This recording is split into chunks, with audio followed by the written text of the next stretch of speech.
G'day guys, how's it going? My name is CJ. So Australia was a little late to the party compared to the rest of the developed world when it came to the release of the Google Pixel 2.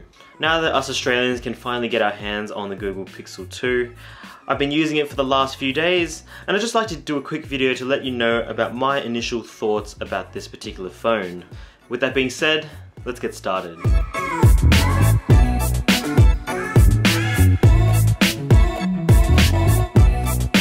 So I want to first start off by saying that using this Google Pixel 2 has been an absolute joy for the last couple of days, and that shouldn't be surprising considering I really loved using the Google Pixel from last year. Overall, with my first impressions, it's been really positive. The first thing I want to talk about is the design of the phone. So the Pixel from last year was really a sign of Google finally taking the hardware market seriously. But with all that being said and done, you could still tell that it was very much a first attempt. The design was a little unrefined, and whilst the hardware internally was really impressive, outwardly you really wouldn't be able to tell what phone it really was, other than with the glass window on the back. Fast forward to 2017 with the Pixel 2, whilst you can still see the glass window, it's got a much more refined design. When I first picked it up in the hand, it did feel like Google was going back to the days of the Nexus 5 with a plastic shell. It is in fact made of aluminium, and I really like the new coating that Google has put on these phones. It improves the grippiness, and it actually makes me feel a little more secure. So I feel like this coating is actually quite a nice addition to this phone. Some people might argue that it feels a little bit cheaper, but I think overall it improves the ergonomics quite significantly. And then the next thing I really like about this phone is its software. And of course that's the main reason why anyone will buy a Google Pixel in the first place. It's because of the hardware and software optimization. And if you've heard that before, it's because we've seen this in all iterations of Apple's iOS devices. And it's part of the reason why iOS remains so popular. So buying a Pixel means that you've got one of the best optimized phones on the market today. And it really shows. Whilst the Pixel has very standard 2017 flagship specifications, it certainly isn't setting the world alight. It still sports the same processor that every other flagship has with a Snapdragon 835. It's got 4GB of RAM, which is by no means the highest on the market today. But with general day-to-day use, the software with Android Oreo absolutely flies. There was no point during the time I was using it where it hung, lagged, or showed any signs of any stutter. And actually one of the main positives that I could find from using this phone was that it was incredibly stable, and that's what you get when you don't have a whole host of bloatware that we see in a bunch of other OEM phones. So one of the more underrated features is how it power manages. So whilst it still sports an impressive 3500 mAh battery, what's really impressive is its standby time.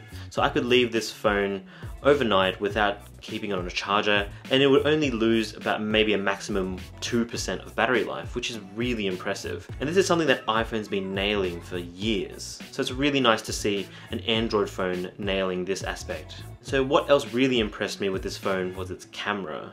And if you've used the Pixel from last year, then that shouldn't be a surprise, considering the Pixel from 2016 had one of the best cameras of that year, and actually still has one of the best cameras in the market today. And so I've already done a quick comparison comparing the Galaxy Note 8 to the Pixel 2, and the general gist is that it's one of the most reliable shooters that I've used this year. Even though it's only got a single lens system, with the software optimization, the use of deep learning AI to process photos, and its ability to leverage the sensor to improve the amount of dynamic range it gets, shows that it's one of the best cameras on the market. At no point when I was shooting with this camera did I ever feel like I was going to miss the shot. And as long as you've got the composition right, you don't even really have to worry about exposure, because the camera's auto HDR plus feature is going to sort it out for you. If anything, it makes photography a little too easy. It produces some really impressive photos, and from the portrait photos that I've been testing so far, it's also really impressive. In fact, the selfie portrait mode is probably the most impressive side of the Pixel 2's camera.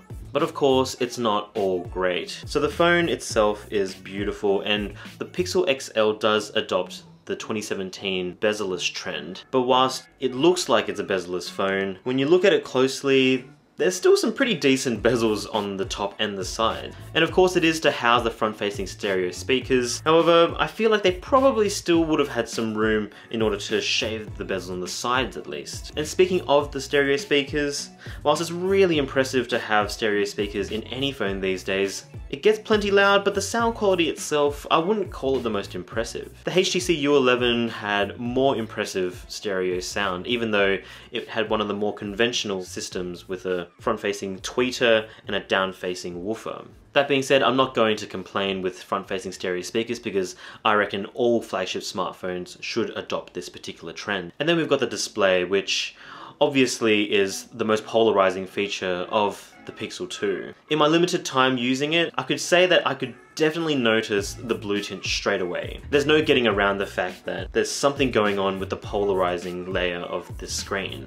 So you could only really need to tilt it a tiny little bit and there's going to be some blue tilt. While for me it was quite noticeable in the first day of using it, the more I just started using it from normal day-to-day life, the less I started thinking about it, and I don't really even notice it much at all. The only time I really notice the blue tint now is I sit it next to the Galaxy Note 8. And that being said, the Galaxy Note 8 itself exhibits a little bit of blue tint as well.